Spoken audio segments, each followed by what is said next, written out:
Terima kasih sudah mengklik video ini. Halo, apa kabar semuanya?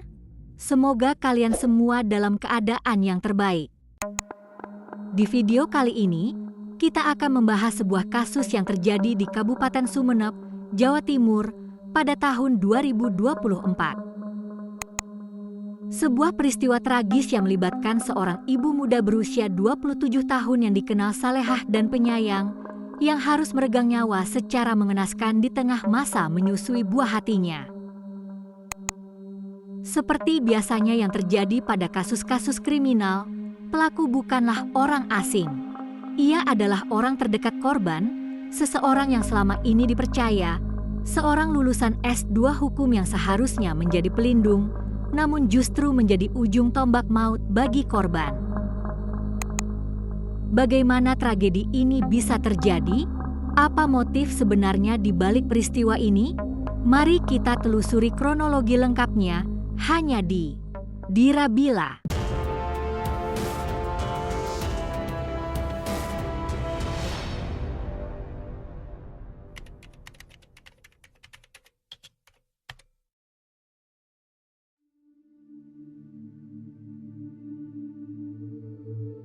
Nuhayatu Saadah atau biasa disapa Neneng, 27 tahun, adalah sosok yang digambarkan nyaris sempurna oleh orang-orang di sekitarnya.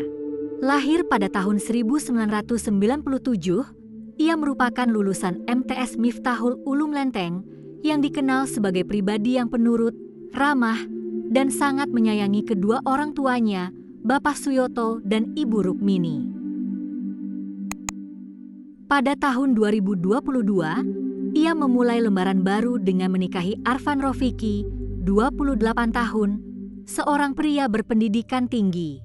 Kehidupan mereka tampak sempurna, apalagi setelah kehadiran putri pertama mereka pada Februari 2024. Namun, di balik senyum Neneng sebagai ibu baru, tersimpan luka yang disembunyikan rapat-rapat dari dunia luar.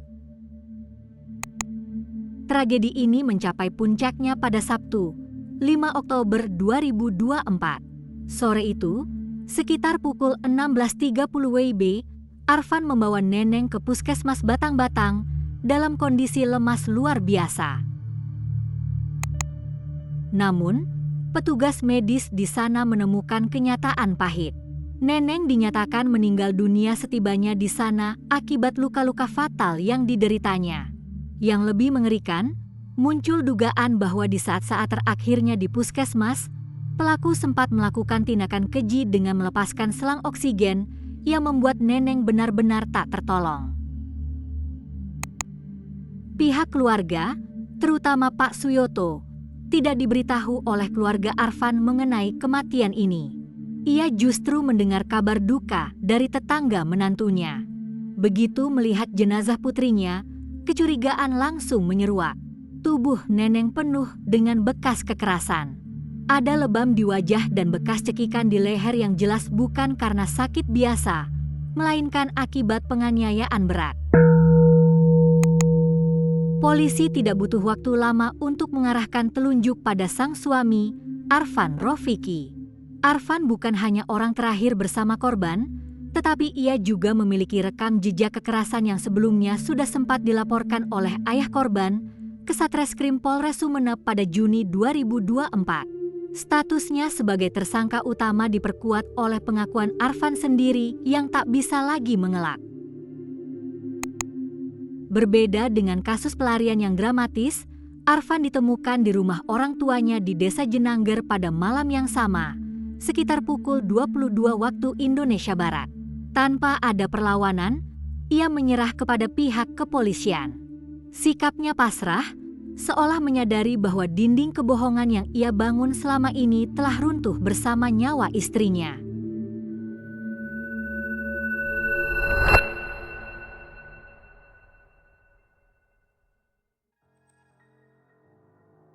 Arfan Rofiki bukanlah pria sembarangan secara intelektual. Ia adalah lulusan S2 Hukum dari sebuah universitas ternama di Malang dan aktif sebagai pengurus lembaga bantuan hukum.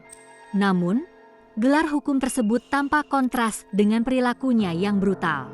Di balik penampilannya yang terlihat bertanggung jawab dan memiliki pekerjaan bagus, Arfan menyimpan sisi gelap yang manipulatif. Benih-benih petaka ini sudah ada sejak lama. Sejak menikah pada 2022, Neneng diduga sering mengalami KDRT. Puncaknya terjadi pada Juni 2024, di mana Neneng sempat melarikan diri ke rumah orang tuanya karena dicekik oleh sang suami. Meski sempat dibujuk kembali dengan cara-cara manipulatif, konflik kembali membara. Motif yang diakui pelaku sangatlah dangkal. Ia merasa sakit hati karena selama 1 bulan terakhir, Neneng selalu menolak ketika diajak berhubungan badan. Selain itu, muncul desas-desus bahwa kecanduan judol juga menjadi pemicu temperamen buruk sang pelaku. Malam berdarah itu terjadi pada Jumat, 4 Oktober 2024, sekitar pukul 1 dini hari. Di dalam rumah yang seharusnya menjadi tempat paling aman, Arfan yang tersulut emosi melakukan serangan fisik. Ia memukul wajah istrinya berkali-kali menggunakan tangan kanan. Neneng, yang saat itu masih harus menyusui bayinya yang baru berusia 8 bulan, tak berdaya menghadapi serangan suaminya. Akibat pukulan tersebut, mata kanan Neneng memar parah dan kondisinya terus merosot hingga ia kehilangan kesadaran pada hari berikutnya. Polisi mengamankan hasil rekam medis dan keterangan saksi sebagai bukti kuat. Hasil pemeriksaan mengungkap bahwa pelaku sengaja melakukan kekerasan tersebut. Luka lebam dan bekas cekikan menjadi bukti bisu betapa brutalnya serangan yang diterima Neneng hingga menyebabkan kegagalan fungsi organ yang berujung pada kematian. Di depan penyidik, Arfan mengakui segala perbuatannya. Ia mengungkapkan bahwa amarahnya memuncak karena penolakan kebutuhan biologis. Tidak ada raut penyesalan yang cukup untuk menebus nyawa yang hilang. Ia hanya bisa pasrah saat digiring ke sel tahanan Polres Sumeneb.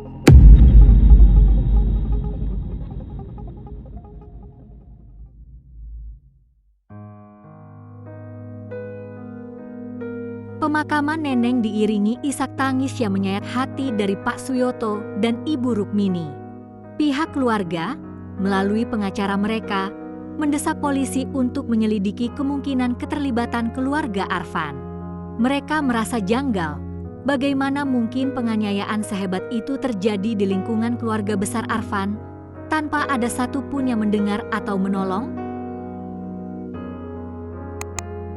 Saat ini, Arfan Rofiki dijerat dengan pasal 44 ayat 3, 2, dan 4 Undang-Undang Republik Indonesia Nomor 23 Tahun 2004 tentang penghapusan KDRT. Dengan ancaman hukuman maksimal 15 tahun penjara, Arfan kini harus mempertanggungjawabkan perbuatannya di balik jeruji besi. Kasus ini meninggalkan luka yang mendalam, terutama bagi putri kecil Neneng yang kini menjadi yatim karena ibunya meninggal dan ayahnya dipenjara. Tragedi ini menjadi pengingat pahit bahwa pendidikan tinggi tidak menjamin moralitas seseorang, dan KDRT adalah ancaman nyata yang seringkali bersembunyi di balik pintu rumah yang tertutup rapat. Bagaimana menurut kalian? Apakah hukuman 15 tahun penjara sudah cukup adil bagi seorang suami yang tega menghabisi nyawa ibu dari anaknya sendiri? Tulis pendapat kalian di kolom komentar. Jangan lupa like dan subscribe untuk terus mengikuti kisah-kisah kriminal nyata lainnya. Dan sampai jumpa di video selanjutnya.